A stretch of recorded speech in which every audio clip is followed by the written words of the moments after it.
Hey guys, and welcome back to the 415 podcast with your girls, Miss B and Keita.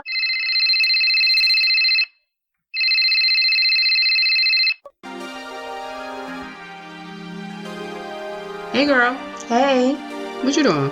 never listened to this podcast. What podcast? The 415 podcast. Yeah. With Miss B. And Kita. Oil. I got you. So That's somebody what she said. yours was made fresh. Y'all know when I got mine. She said she was making it for her coworker.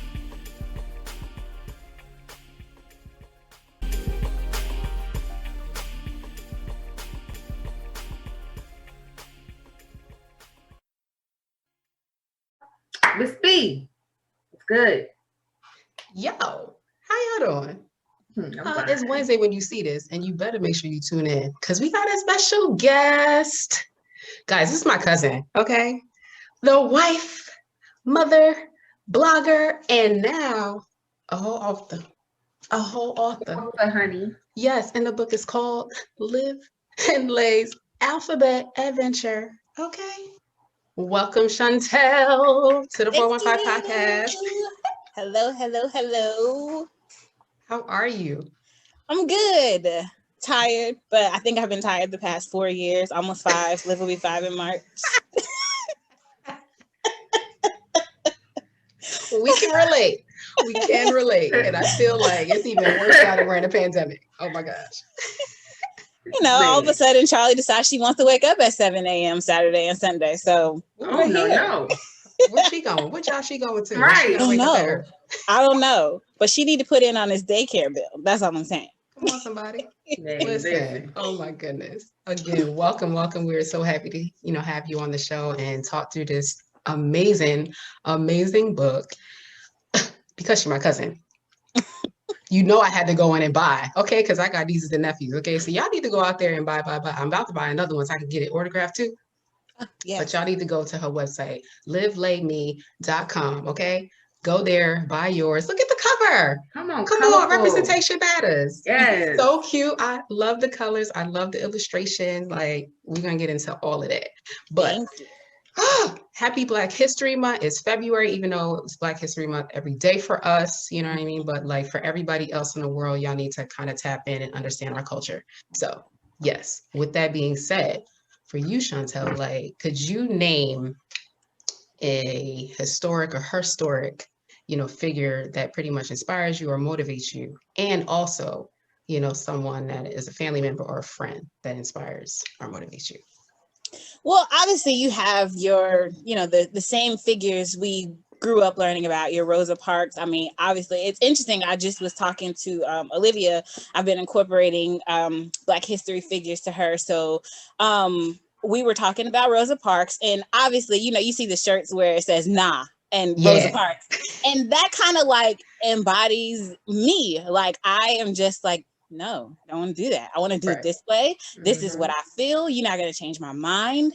So, if I had to pick out a historical figure, it would be her. But honestly, Kamala Harris at 34 years old, she has inspired me. I think her no BS hoe. I work with the Air Force and Army, and oftentimes I find myself being in the presence of these older white men, and I'm the only Black woman, and sometimes the only Black, and it's like I understand why she has to put on and I mean, she's never said it, but I would call it a shell that she wears, like that armor. Like, no, okay, answer my question. That's not what I said. And I think it's good because those who watch her and see her, not just Black women, but now you can understand why we're coming at you this way. You need to think about what you're saying before you say it. Like, does this make sense? Like, did that answer my question? No, this is what I was asking. Let me rephrase it. So just her exterior and everything that she's done for herself, Madam Vice President or not, she's a huge inspiration for me to just not take any BS in this setting that I'm in and what I do for my 9 to 5 and all I'm surrounded by. That's the girl. Yes. So, and I would say as a family member, or for a family member that inspires me, obviously my mom, and the thing about my mom is she didn't become much of a, it sounds bad, but I wouldn't have identified her as an inspiration until I got married. When I was she and my dad always kept stuff, staying in child's place. So I never knew what was going on in my life when I was growing up. I just knew that this is life, it's good, I'm taking care of whatever. And so when I got married and started going through all the trials and tribulations that come with marriage, and that first couple years where you're trying to figure out, who am I? Like, what? She started to share more about what she did in her marriage and how she coped with certain things. So she's an inspiration just to be like that woman, to be that wife and that mother. And then definitely Maria, my grandmother, Julie. Yeah, that's my auntie now. Yeah, she's definitely, I mean, that just goes without saying. I mean, the resiliency that woman possesses, the love in her heart, her passion for Christ, her endurance, everything she's been through. I mean, again, you're a child, I ain't telling you my business, but as an adult, the things that I've learned about her and what she went through from, being pregnant in high school and having to move from the South up north and having to pave her own way by herself to take care of my dad and my uncle and everything she's done. I mean, even just picking up and, moving to South Carolina out of nowhere and then moving back to Maryland or to New York and starting all over again. The woman is tough, and I will not lie. If I feel, it's times where I'm like, this prayer ain't gonna be good enough, so let me call my grandmother. And you know when can you pray for me? The way you call her is the way I call her. Okay. She know, like, she's like, yeah, Shawnee called me. I'm calling you now. Cause look, let me tell you what had happened. Cause my dad right now. Yep. So yeah, I mean, I know you asked me for 2, but I gave you 3.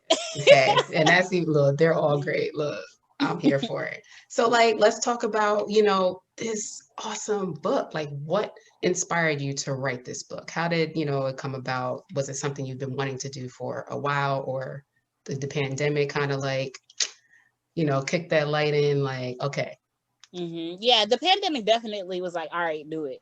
But so I hate to say I didn't read because I don't want to sound ignorant, but I wasn't a big reader. I started to read, so I read like, sneaking Eric Jerome Dickey books and How Stella Got Her Groove Back stuff, my mom's books when I was younger. So reading those at like 12 years old, like what? But as an adult and like, throughout college, you read through college, whatever. So it wasn't until I met my husband. He's a big reader. I mean, he has, to the point where I'm talking to him and he got earbuds in because he's listening to an audio book. So he's a huge reader. So when we decided that we were going to have kids, I was like, I'm just going to read to them, period. Because he would share with me how reading got him through. His mom was a single mom. And so he would just spend time in the library with her because she was an immigrant. She was a college student. She had 4 kids and they would be in the library reading books. And so it was just one of those things where I was like, this is going to be something that we really pass on to our kids, because in the world of tablets and YouTube and stuff, it's easy for children not to be readers.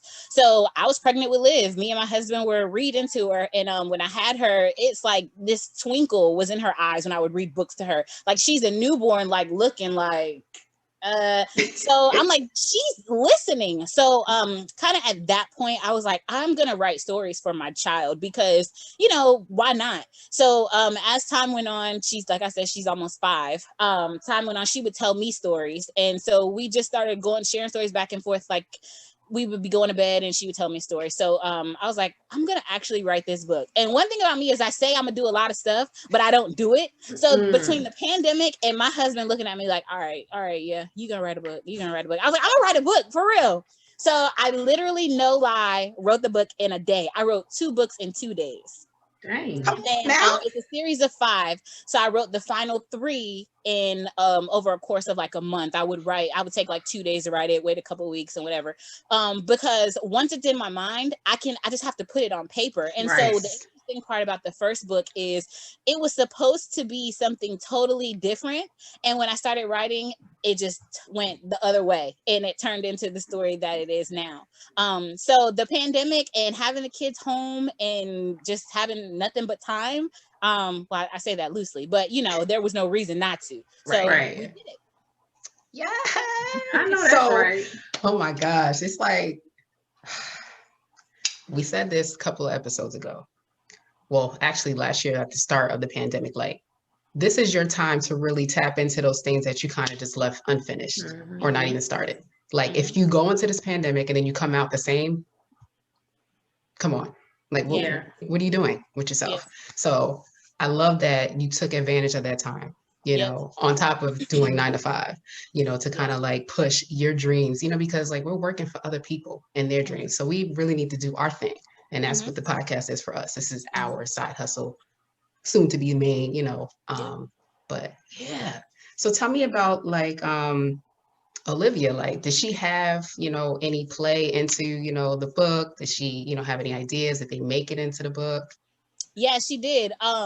So it's based on an alphabet adventure. So my framing the books, so to back up, and I don't know if you're going to get to it, but the stories. So my thing about writing books and having Black characters, my number one thing was I don't want my contribution to the diversity and representation in books to be focused on my children's hair. No offense to other writers and Black writers, but I don't want to write another book about curly hair. I don't want to write another book about I can be whatever I want to be. I don't want to write another book about, you know, I look up to this person and I can do better.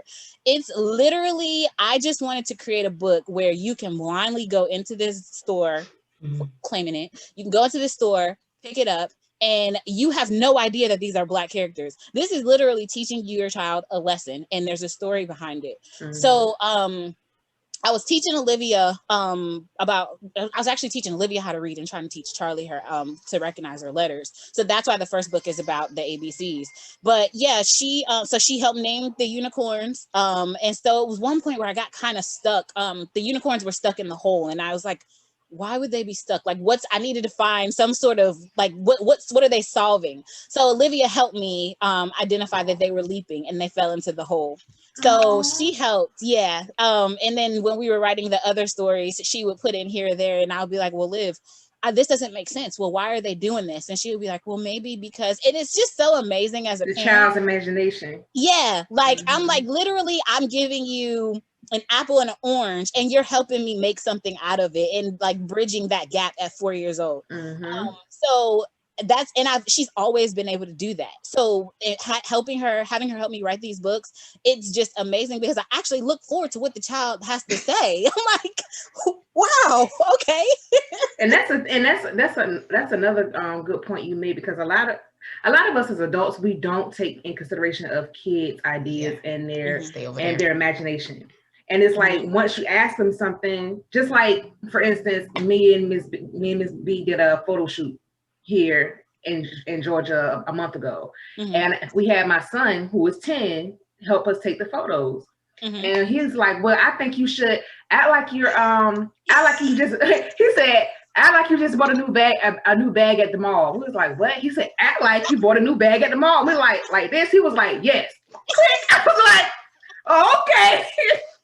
And that was one of our favorite photos. It's like, oh, he did that. And it's crazy. You don't even know what they're paying attention to half the time, like what they pick up on. Right. And it's good and bad, because it's like, wait, I don't even remember doing that, but you remembered it? Okay, let me watch what I'm doing from now on. That part. I love that. Oh my gosh, I love it. So who would you say like your target audience is then? I want to reach everybody, but so I've been struggling with identifying this target audience because they're 2 girls, but it's not just for girls. And then if anyone has read the book, then it's not, oh, A is for apple, it's not that. It's saddened to hear of the unicorn's plight, but ready for action. And oh, don't fret, we're here. I intentionally put those types of words and vocabulary in there. Number one, because my child uses those words. Why not? And so I wanted to kind of drive that conversation where if your child hears plight, they should stop you and ask you, what's plight? And it helps them. So, obviously for pre-readers, the illustrations would capture their attention, and the story is very engaging. So I've read it to, Charlie is 2. She was 1 when I wrote it. She was engaged. So I would say at least, your pre-readers. And then I have my nephew, he's 9. Okay. And he read it. So I would say, you know, up to 9 or 10 years old. If the biggest challenge is obviously like for boys, they want to get past the illustrations. It's a girl and a unicorn, but the story and, you know, the wording and everything that I use into it, I would say up to age 9. Okay, cool. So tell us about the illustrations. You had an illustrator, right? Mm-hmm. Yep, she's amazing. Her name is Christina Gialli. She's actually in England. And it was crazy because when we were getting ready to launch the book, we have a coloring book as well. She was finishing up the coloring book cover for me and got COVID. And I was so terrified. I was like, God, please let her be okay. And please let her to survive this, because I got 5 more books. And I don't know who's gonna draw them. But she's amazing. I mean, I never ever spoke to her on the phone. She executed this book perfectly, better than I envisioned it, and it was all via email, Instagram. Hey, Chauntelle, I emailed you back. Did you have any questions? You know, and she DM'd me. But she's amazing. She's also a mother of, I believe, 2. And I'm not sure if this is her full-time job or not, but literally I found her on Instagram. So this is a hack or tip for anyone who wants to write a book. I was searching illustrators on Instagram, because obviously you can find everything on Instagram. And so, you know, most people, when they search, they want the top, the most recent, the most popular, or I'm sorry, they want the most popular. So I would search by most recent. And I noticed that there were illustrators who are constantly posting all the time, and they may only have like a couple hundred followers. But in my mind, those are people that are eager to work and they're hungry. Yes, right. So I wanted to reach out and support those people, because, you know, I didn't want a rush job, and I didn't want, obviously, if you're popular and doing multiple other children's book, I didn't want my images to look like yours. So I ended up getting I got like 3 different illustrators to sketch Olivia and Charlie for me. I sent them pictures and I was like, hey, can you sketch these characters? I just was like, give me what you got. I didn't give them any direction or anything. So I did 3. Christina obviously beat them out. She was very, very flexible and negotiable with working with me, and you know how everything worked out. So it took me about maybe 2 months to finally pick an illustrator. So I wrote the book in a day. I got it edited in a week, and then it took me like 2 months to find an illustrator, and then it took her about 6 to 7 months to illustrate it and to have a final product. She did good, because when I looked at the photos, I was like, yo, the colors are amazing. The pop color, and then, you know, I'm looking at the girls and I'm like, it's the brown girls with the bright eyes for me. Yes. And I'm glad that you picked up on that, because my girls, I don't know if you've seen pictures of them, but they have big eyes. Yes. I have a picture of Olivia where she was holding the book up, and it was her and her, and the eyes, and that was the only direction when I decided to go with Christina. I said, please emphasize their eyes. And then she even came back and was like, hey, what do you think about this? I didn't do too much on the lashes because I didn't want them to look old, like those little details. And even like the hair, just trying to figure out what hair style for them to have, because Olivia wears braids a lot. She doesn't really wear a ponytail, but still I was like, well, I want them to have this natural hair. I want them to have big hair. Because that was like a sensitive topic for Olivia. She would go to school. She was like the only Black girl in her class, and we went through, well, my hair doesn't look like theirs. Mommy, I want my ponytail back here, and it needs to swing. And I'm like, Liv, your hair doesn't do that. Like, so it was a challenge getting her to embrace her hair. So the hair was important to me. Like I said, I didn't want it to be about hair, but creating those characters, I wanted her to understand. So now she's like, seeing the one ponytail puff, like I'm like, well, Liv, do you just want to do like one ponytail? She's like, yeah, we could do it like the book. But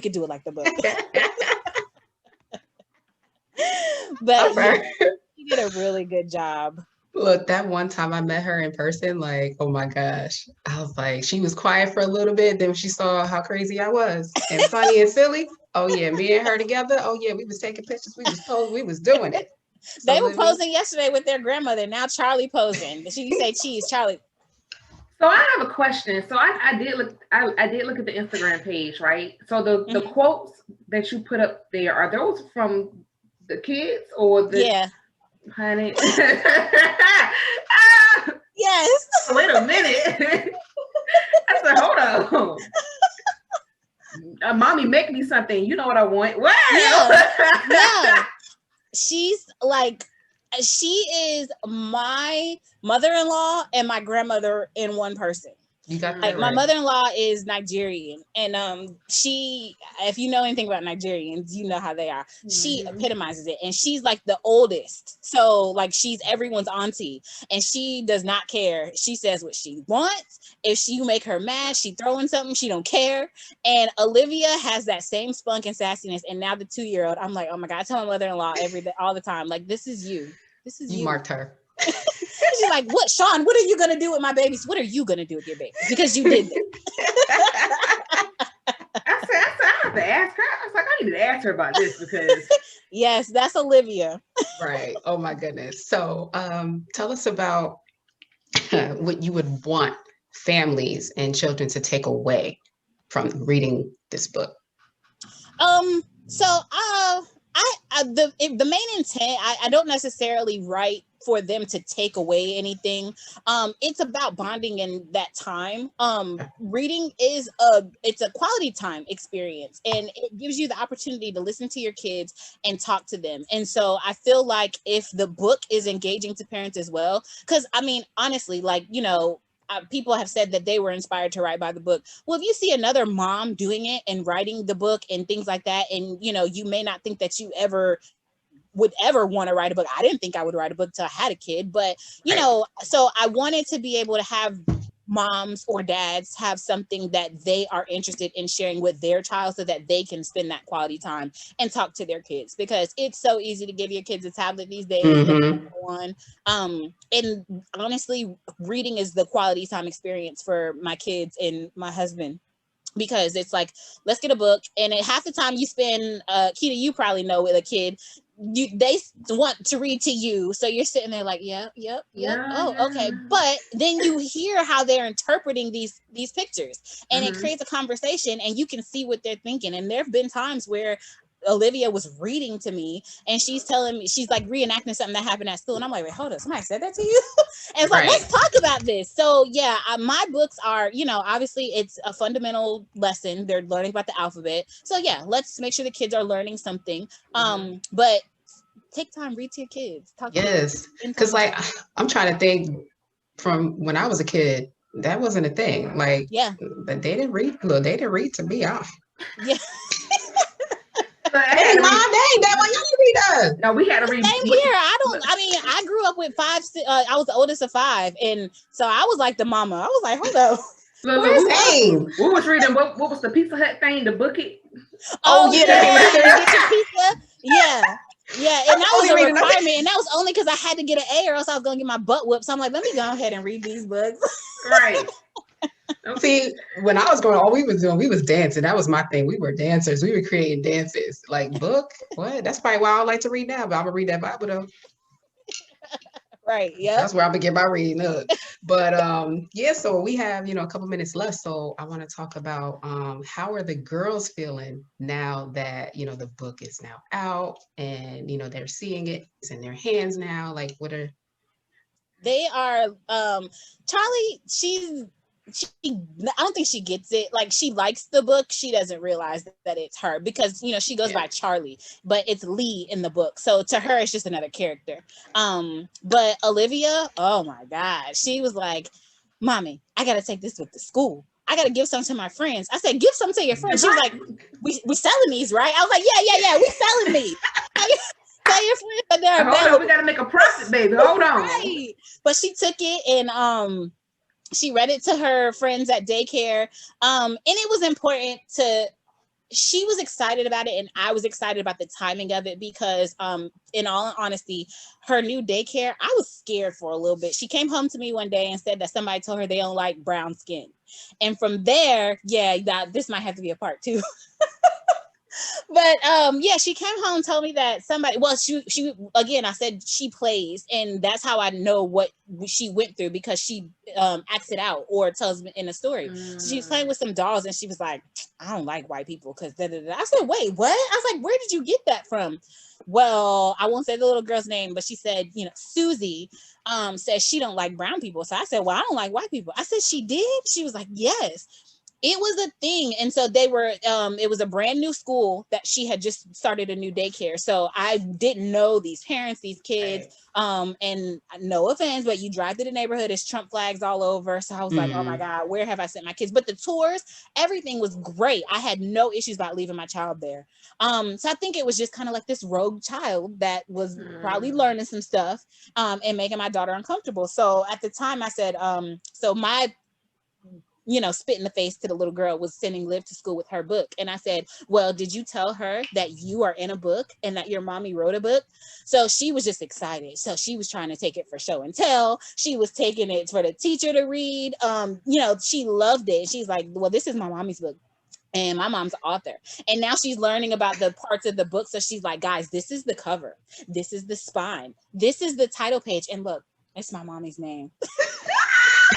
That's right. Throw it in the face. Yes. Throw it in the face. Olivia is over the top about it. She loves it. I mean, for a while, I think because she was in a part of the process with me. Once it was finally done, she had seen it so many times that it wasn't much of a shock factor. Like, the sketches and stuff. She had seen them. So the final book with it in her hand, she was just like, oh, okay, cool. So of course I had to read it to her twice so she could memorize it because she can't read on her own. So I had to read it to her twice so that she could read it to me, which was recited to me. So I love it. Yeah, I love it. But they're loving it. So I'm excited that they have something. And that was kind of my intent too. It's like, being a mom, again, this might be a part 2.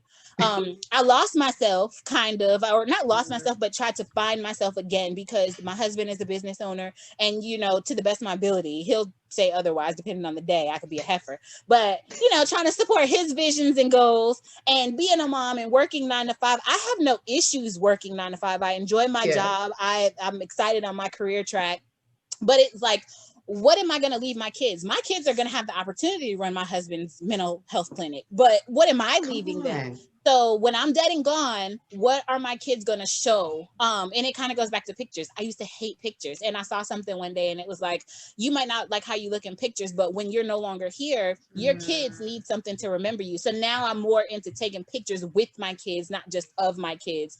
And then having the book is like, okay, well, down the road, if they go to the ISBN agency or the federal U.S. Copyright Office, they'll be able to search Chauntelle A, and my kids are like, this is my mom. She wrote this series of books. And, over the top, even further, is they're reading my book to their grandkids. So that is part of just, something that I wanted to leave behind for them. Yeah. And that's the most important part because, me being divorced and not realizing how much you lose yourself when you're with somebody else. And sometimes you have, and it's great that you found that now. And you're acting on it now because some of us don't realize it until it's too late. Yeah. So that's a good thing. Yeah. I turned 30 and I was like, hold up. I mean, I'm 34 now, but I think I really had a come to Jesus moment at 30. Like, you cannot be sitting around the house looking crazy and going out to Target looking crazy and blaming it on your 2 kids. Like, they're fresh as a mug, but you walking around here with a ponytail that's 2 days old. What are you doing? Like, honey, you got to step out, honey. Yeah. Then you got Facebook reminding you of how you looked in college. I'm all fresh offline with my Lion Sisters fresh. Everybody, ooh, Chauntelle. And then here you go. Like, I was like, I will not be that person at homecoming. A has been. I will not be that person. You see why I take so many pictures and why I always post. You're gonna get this photo and you're gonna get this fit that I got for the thrift store. You're gonna get it all, okay? Listen, I post a selfie every day. That's why I was like, let me go ahead. If it wasn't for podcasts and interviews and Delta meeting, I'm telling you, at least once a month, I'm gonna attend a Delta meeting and put this face on, and I'm snapping up all the pictures that I need for Instagram for the next couple of weeks. That's how you do it. Pandemic be having me looking crazy. And all you got to do is change your blazer. It's a whole new outfit. Go ahead, put a new earring on.